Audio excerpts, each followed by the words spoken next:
Hello ladies and gentlemen, how are you doing? Nizere ko muri amahoro cyane, nizere ko uko nsanzwe mbasanga mumeze neza n'ubundi mukiri amahoro, mukiri gushima Imana mu byo mukora byose. Ndizera ko abadukurikiye muri mu Rwanda mumeze neza, muri ntara zitandukanye z'igihugu cyacu, mwese reka nizere ko muri fresh sana, nizere ko meze neza, ibintu ari amahoro. Tuza cyane aba diaspora meze mute, how are you doing? Nizere ko namwe muri amahoro cyane, mu nce zitandukanye z'isi mudukurikiye, muherereye mahoro. Hanyuma rero kama kawaida, this is Storm 60 niho umenyera amakuru aba agezweho mu myidagaduro, hanyuma ukabasha kugomeza kumenya aho isi igeze muri rusange. Hanyuma rero nk'ibisanzwe rero, ngira ngo murabizi ko nta kindi kiri kuvugwa mu myidagaduro nyarwanda, ni bitaramo n'ubundi biri kuzenguruka igihugu muri samba bigiye bitandukanye, biyobowe n'ikitwa Summer Country Tour. Ni bitaramo n'ubundi nk'uko mubizi bitegurwa na Bruce Melody, hanyuma akabifatanyamo n'ubundi n'abanzi bagiye batandukanye, barimo mugenzi we The Ben n'ubundi, ndetse n'abandi bagiye batandukanye mu Bwiza, ndetse n'uwitwa Kitoko Bibarwa. Uretse ibyo bitaramo kandi hari na ibitaramo bitegurwa na East African Promoter. Ubwo yumvuze East African Promoter mitamwumva kandi ibitaramo bya Iwacu na Muzika Festival, MTN Iwacu na Muzika Festival, ni ibitaramo n'ubundi nabyo ngaruka mwaka biba hano mu Rwanda, bikazenguruka mu nce zitandukanye z'igihugu. Ngira ngo rero byose nibyo n'ubundi biri kugenda bivugwa n'ubundi muri imyidagaduro. Ngero kandi abakunzi ba gospel, ngira ngo barabizi ko umuhanzi witwa Israel Mbonye ari ku mugabane w'Uburayi, nawo ari gukora tour y'ibitaramo bigiye bitandukanye n'ubundi biri kuzenguruka mu bice bitandukanye. Ngira ngo aherutse gutaremera Brussels mu Bubiligi kabisa, ari kugenda ajya no mu tundi duce. Amakuru n'amakuru yose tuvuge kabisa niyo tugiye kuba tugaruka tukara tuti ese ubundi bimeze bite, ariko by'umwihariko tugiye kuba twakibanda kuri iyi nkuru y'ibitaramo bya Summer Country Tour, ibitaramo biri kuzenguruka igihugu. Ni byari ku nshuro ya kabiri rero, ni abakunzi babahanzi nemaze kubabwira guruka kabisa, barimo Bruce Melody, barimo The Ben, barimo Emerance Bwiza, ndetse n'uwitwa Kitoko Bibarwa, bari bagiye gutarimira abakunzi babo. Ngira ngo byari ku itariki ya 13 ubwo bataramaga igitaramo cyangwa se bakoraga igitaramo cya mbere mu karere ka Musanze, hanyuma bagashimisha abakunzi babo. Witwa Bruce Melody kahagarikirwa kabisa, ngira ngo mwagiye mubyumva kabisa. Ngira ngo igitaramo cyari cyiswe icyo kureba umwiza muri bo, ubwo ndavuga hagati ya Bruce ndetse na Ben, cyabaye mu kwezi kwa mbere, cyiswe The New Groove. Bari kureba who is the best hagati y'aba bombi.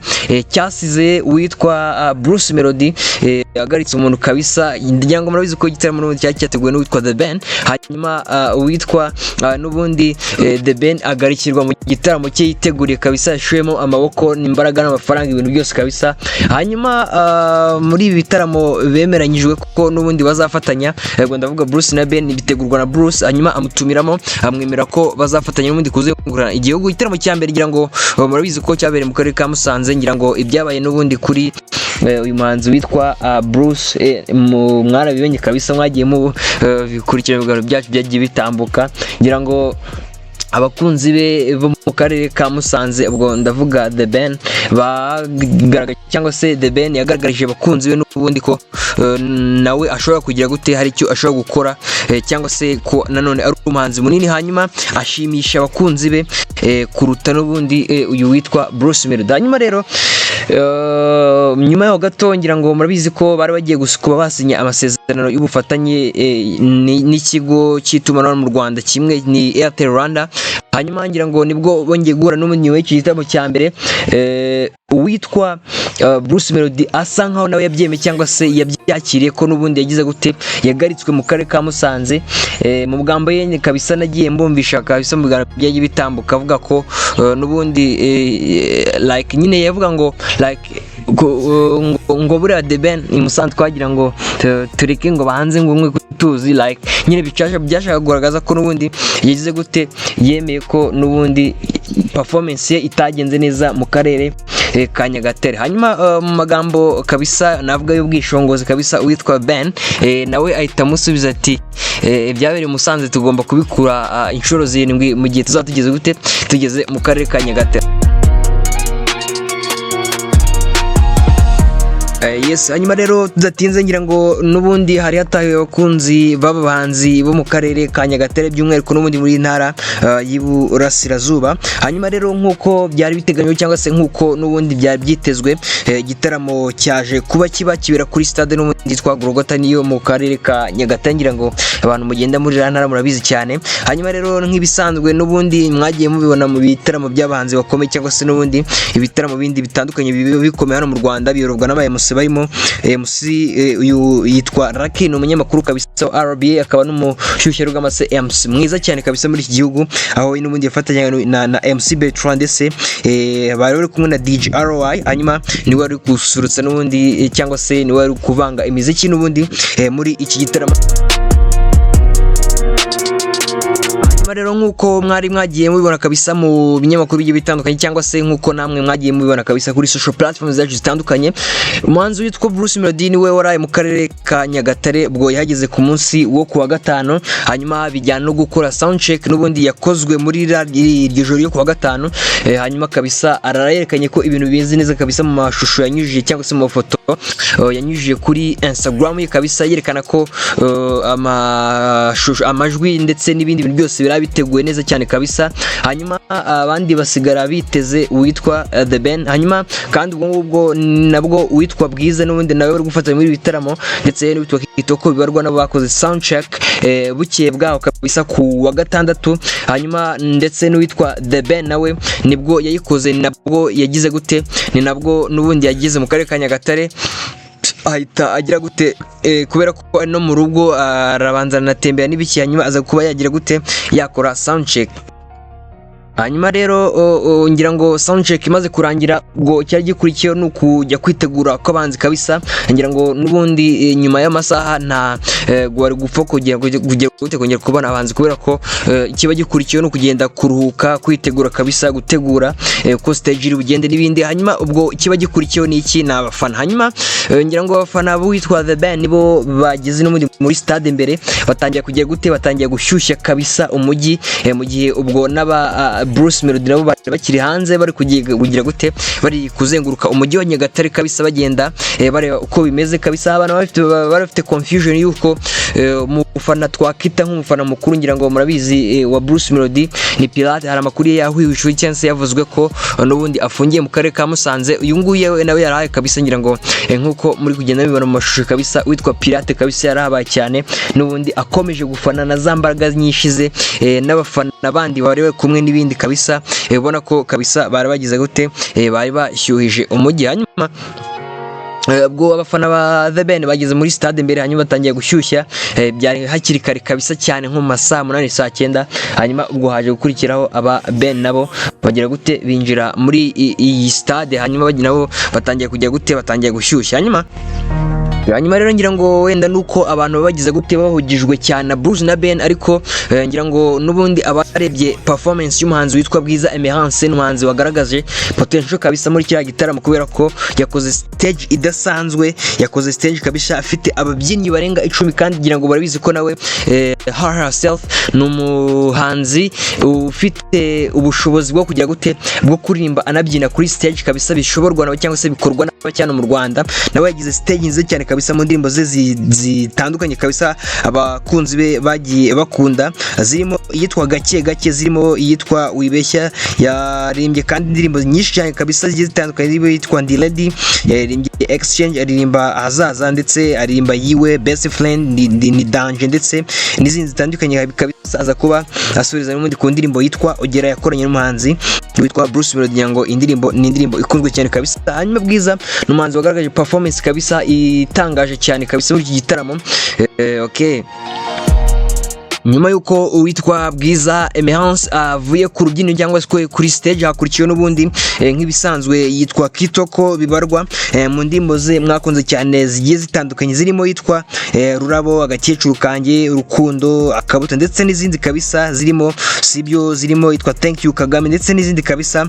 Nawe asusurutsa abakunzi be kabisa, byari ibyishimo kabisa ku bakunzi be n'ubundi bo muri iriya ntara y'Iburasirazuba. hanyuma rero nk'uko biba byitezwe cyangwa se nk'uko tubizi n'ubundi nk'ibisanzwe umuhanzi wateguye igitaramo aba agomba kugira gute kuza nyuma cyangwa se kuza kuba n'ubundi agira gute afata umwanya wo gusezerera abakunzi cyangwa se actually n'ubundi akora nyuma, hanyuma abandi baba bari gufatanyije kabisa bakagira gute bakaba bakora mbere ye. Rero nako byagenze, hahise hakurikiyeho umuhanzi witwa The Ben Tiger B, hanyuma abafana kabisa bari bishimye cyane, ngira ngo muri kugenda mubibona kabisa mu mashusho, abafana bari bishimye cyane kabisa. Yinjira ku rubyiniro yari afite kabisa itoro ryamufasha kubyina kabisa, hanyuma araseruka mu myambaro y'aborozi kabisa muri aka karere ka Nyagatare, ngira ngo barizi ko n'ubundi ni akarere kabisa borora cyane kabisa, bivuga ko haba n'amata cyane. Hanyuma ubundi si ugutarama, abakunzi be barishima cyane kabisa nk'ibisanzwe, ngira ngo murabizi ko n'ubundi iyi era y'ibitaramo bya Summer Country Tour niyo yongeye kwerekana ko n'ubundi gufana mu bitaramo n'ubundi nabyo byagize gute bishoboka, kubera ko ibindi bitaramo twagiye tubona bizenguruka igihugu ntago iki kintu cy'imifanire kirimo no kwisiga amarangi kabisa twagiye tukibona.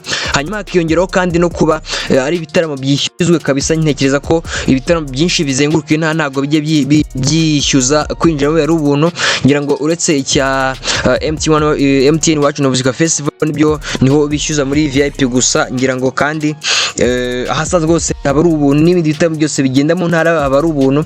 Ariko ni ikintu cyiza kuba abahanzi n'ubundi bagira gute batarama bakishyuza, hanyuma kandi ukabona ko abakunzi babo bafite passion cyangwa se ishyaka ryo ko bagira gute baza gukonsuma imiziki yabo cyangwa se ibihangano byabo, kandi banishyuye kitari cya kintu twari tumenyere mu muziki nyarwanda cy'uko ibitaramo byo mu ntara bitishyurwa. Hanyuma rero nk'uko The Ben yinjiye kuri stage, abakunzi bamugaragaza urukundo kabisa, barishimye cyane, ngira ngo muri kugenda mubibona kabisa.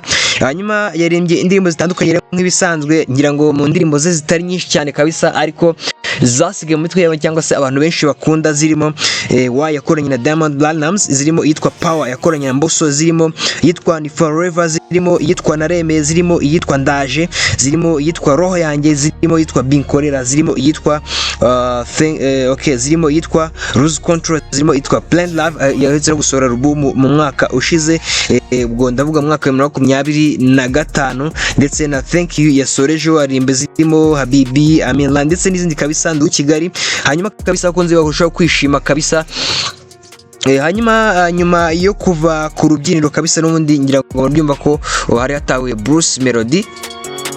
Hanyuma umuhanzi Bruce Melody kuri inshuro yasabwaga ko gukoresha imbaraga zidasanzwe kabisa, kubera ko ngira ngo birumvikana ko n'ubundi yari yagaritswe mu karere ka Musanze nk'uko mwarimu bizi kabisa, ngira ngo yasabwaga gukoresha imbaraga zidasanzwe kugira ngo yerekane ko ibyo yavuze kabisa yarakomeje, cyangwa se nk'uko yabivuze ari seriye nk'uko yabivuze kabisa, yerekane ko n'ubundi ari byo. Hanyuma rero yasabwaga kuba yagira gute yakoresha imbaraga nyinshi. Hanyuma Bruce Melody wari wongeye kabisa kwitwaza ababyinnyi benshi cyane, yaje kuba yagira gute yakinjira ku rubyiniro, yinjira mu ndirimbo zitandukanye zirimo Ndumiwe, ahita akurikizaho Cerebura, ashyiraho Funga Match, ashyiraho Kinya, ashyiraho Kinyafu, ashyiraho kabisa Kinyuma ndetse n'izindi zirimo Sama. Hanyuma ararimba ageza kuri za Pompo ndetse n'izindi kabisa. Hanyuma akunzi bagira gute bakomeza kwishima, ibintu bikomeza kugenda neza cyane. Hanyuma rero nk'uko mbere yo kuguha hande cyangwa se kuguha uko n'ubundi bitaramo bizakomeza, ngira ngo uyu munsi cyangwa se muri iki gitaramo cyo kuri uyu munsi rwambikanye kabisa, ngira ngo abanzi bagaragaje performance yo ku rwego rwo hejuru, ku buryo bigoye cyane ko wahita ufata decision cyangwa se wahita uvuga ngo uyu niwe wakoze performance nziza cyane kurusha undi. Ariko ngewe beside y'abahanzi bombi witwa Bruce ndetse na Ben, credit ndaziha umuhanzikazi witwa Bwiza kabisa, yagize stage nziza cyane iteye ubwoba. Twirengagije ibyo abangaba n'ubundi bagize gute bakoze, cyane ko n'ubundi ari bo bahanzwe amaso cyane muri ibi bitaramo, twirengagije ibyo bakoze. Uwitwa Bwiza kabisa ngewe niwe na ranking nk'uwo wagize gute nk'uwabaye wa mbere muri show for me. Hanyuma hakakurikiraho kabisa n'ubundi aba bahanzi bombi Bruce na Ben kubatandukanye cyangwa se kubarankinga byangoye cyane, kubera ko like bose bagize stage nziza.